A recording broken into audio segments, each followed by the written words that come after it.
I just came back from the United States for a very important meeting with President Trump. Obviously, the focus was on Iran. The President is determined to exhaust the possibilities of achieving a deal which he believes can be achieved now because of the circumstances that have been created, the force projection, and the fact that, as he says, Iran must surely understand that they missed out last time, and he thinks there's a serious probability that they won't miss out this time. I will not hide from you that I expressed my skepticism of any deal with Iran because, frankly, Iran is reliable on one thing. They lie and they cheat. But I said that if a deal is to be reached, it should have several components that we believe are important not only for the security of Israel, but for the security of the world. The United States, the region, the world. The first is that all enriched material has to leave Iran. The second is that there shall be no enrichment capability, not stopping the enrichment process, but dismantle the equipment and the infrastructure that allows you to enrich in the first place. And the third is to deal also with the questions of ballistic missiles. There's an MTCR limitation of 300 kilometers, and Iran is supposed to adhere to it. Of course it doesn't, as the Rising Lion operation by itself manifested. Everybody knows that. And the fourth is dismantle the axis of terror that Iran has built. It's been smashed, but it's still there. It's trying to recover, as Iran itself is trying to do. And the last thing is, remember Ronald Reagan's dictum vis-a-vis the Soviet Union? Trust but verify. Distrust, distrust, and always verify. So there has to be real inspections, substantive inspections, no lead time inspections, but effective inspections for all of the above. These are the elements that we believe are important for the achievement of a deal, and I presented our position very clearly. We also spoke about Gaza. I think we set out when we went to after we were massacred on October 7th, we set up three goals vis-a-vis Gaza. The first one was to return all the hostages. The second was to disarm or dismantle Hamas's military capabilities. And the third is to dismantle Hamas's governing capabilities. The first has been achieved with the help of the United States and, first of all, with the help of our brave soldiers, our incomparably courageous soldiers.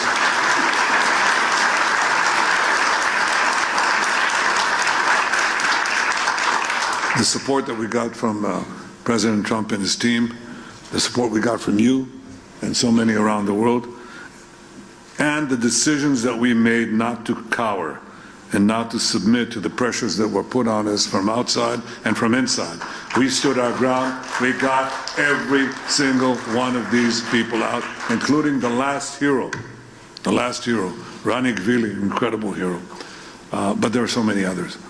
We stood our ground there. We also stand our ground on the other two things that have to happen. Under President Trump's 20-point plan, when we move to Phase B, what has to happen is that Hamas must first be disarmed, and then Gaza must be demilitarized. Disarmed means that it must give up its weapons, not main weapons. And what are the main? People said heavy weapons. There are practically no heavy weapons in Gaza. There's no artillery, there are no tanks. There's nothing. The heavy weapon, the one that does the most damage, is called an AK-47. Okay? That's it. That's how they execute people. That's how they shoot our people. That's what they use. Assault rifles. That's what they used in the massacre of October 7th. That's what they used. That's what they did the worst massacre of the Jewish people since the Holocaust with AK-47s. 60,000 of them. They have to go outside. obviously RPGs, rockets, and so on. But that's the main weapon, and that has to go. So first, disarm Hamas, and second, demilitarize Gaza. What does that mean? They still have tunnels there. We dismantled about 150 kilometers of 500 kilometers of tunnels. We have to complete the job. That means also that you can't hide weapons labs or other facilities that they use to rearm themselves, regroup and reform, which they're trying to do. We're giving the president's plan a chance. And he put it very succinctly. He said, it can be done the easy way, or it can be done the hard way. We hope that it'll be done the easy way, because we know the ravages of war, we know what it means to lose people. We know the human cost of war. But that goal has to be achieved one way or the other, and one way or the other, it will be achieved.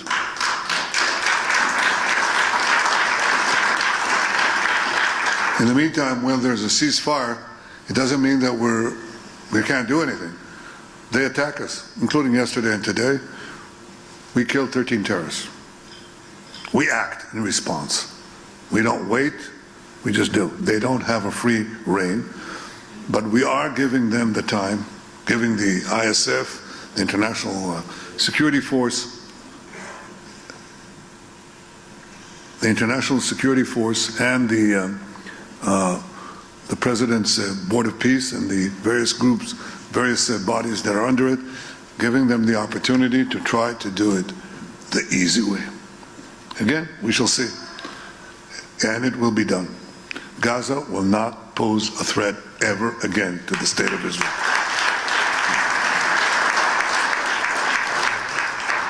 Now, obviously, we have other fronts.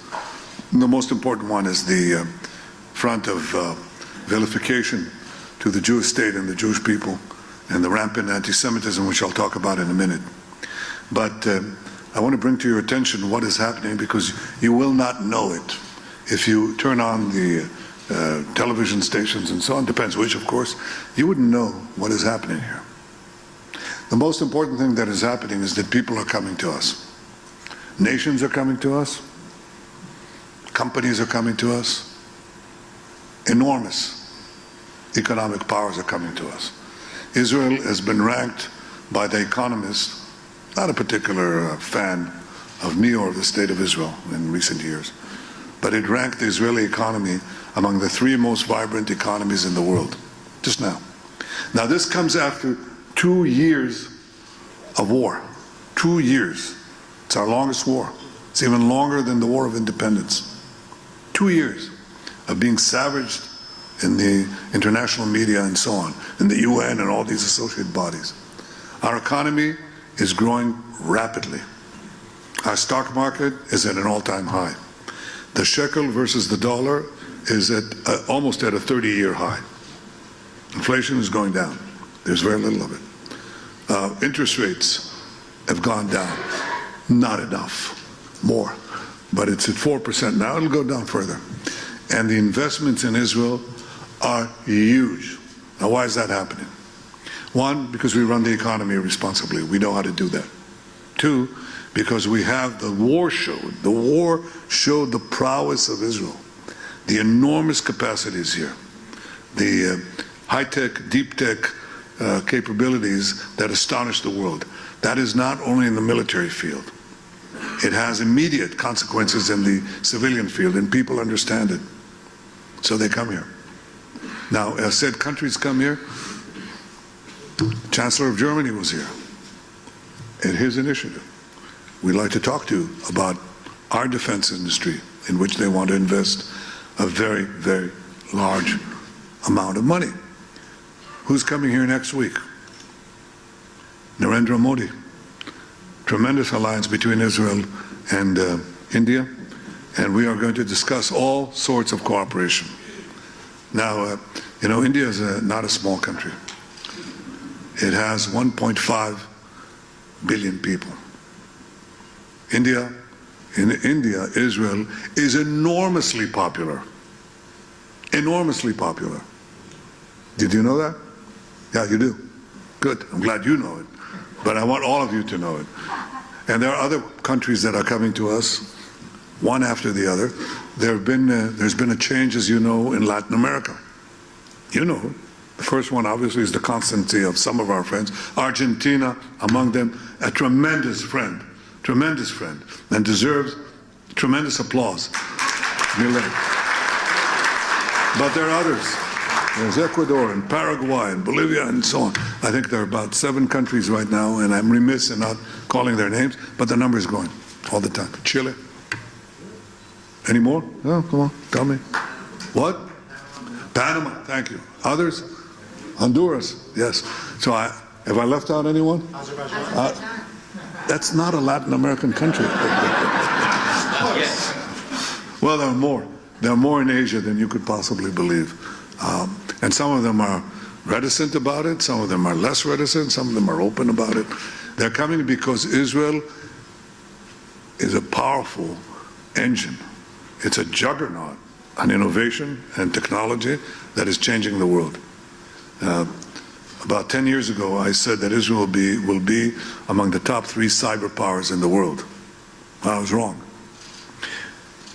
Well, I was right, but it's number 2.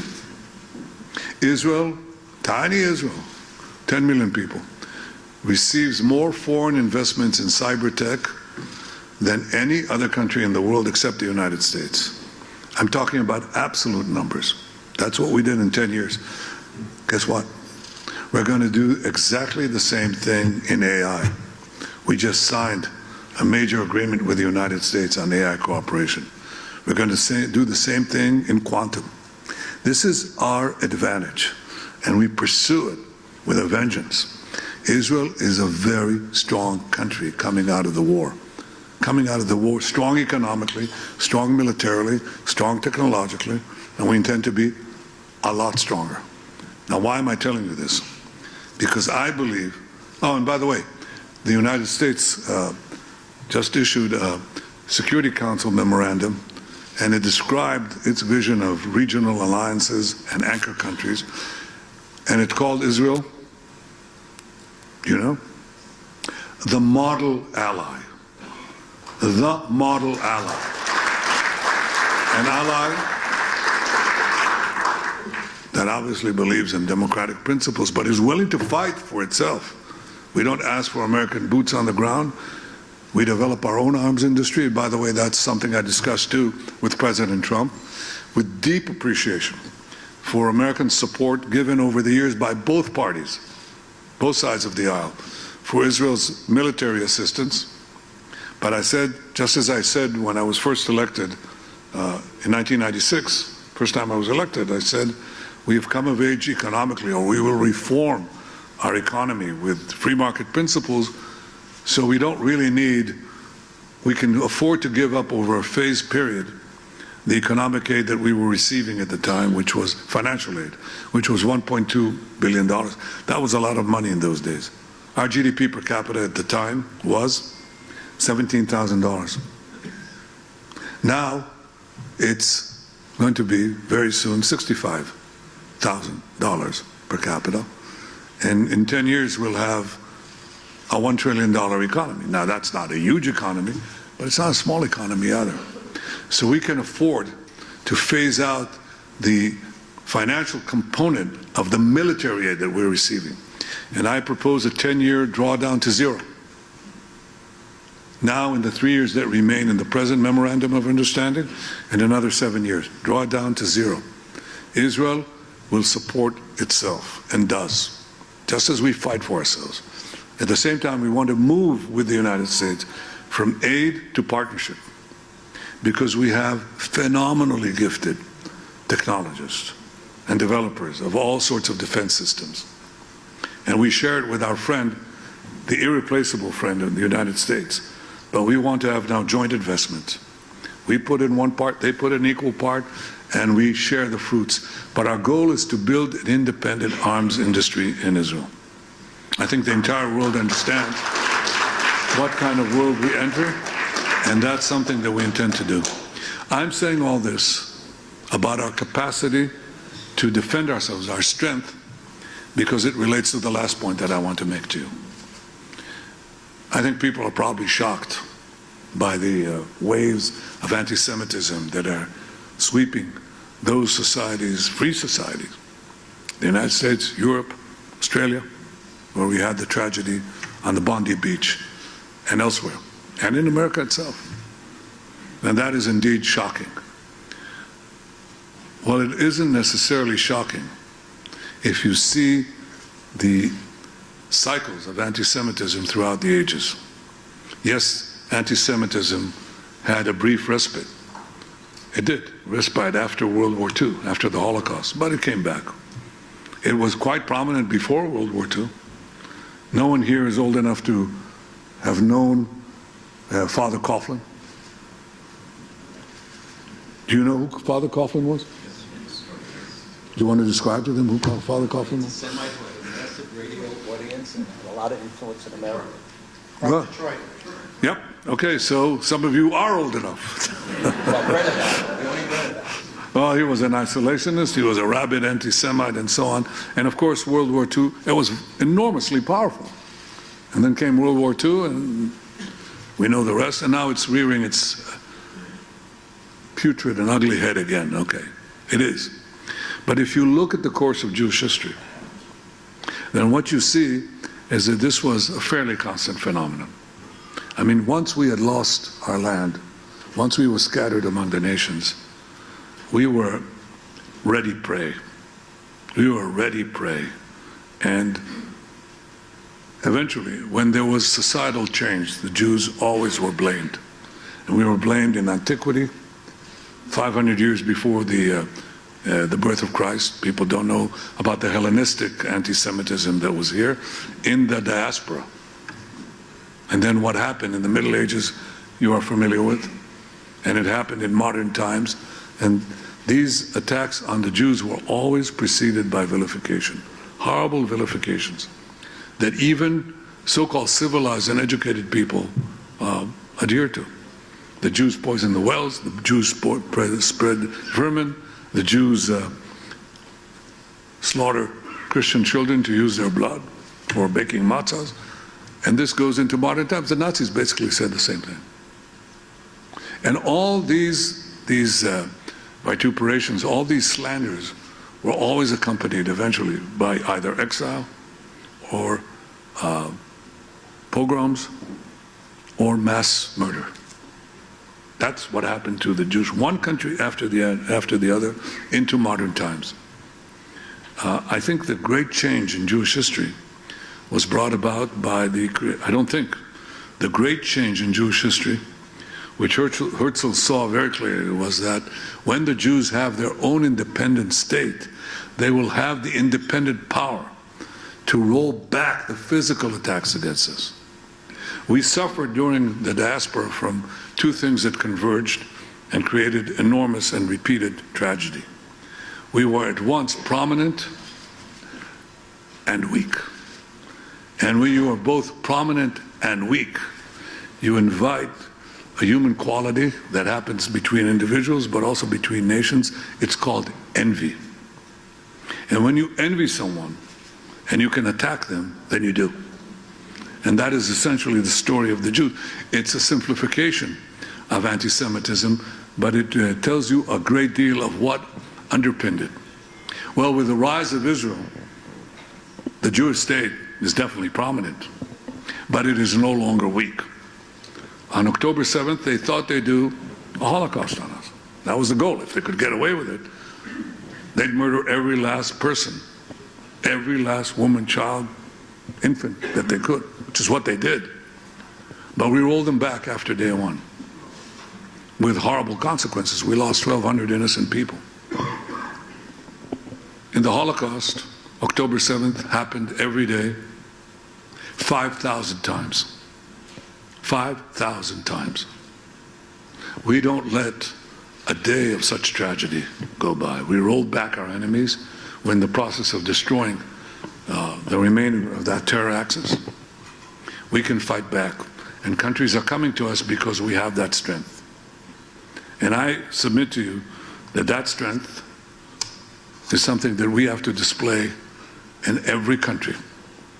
In Australia, in Europe, in the United States, everywhere. I say to you in front of these vilifications, do not cower.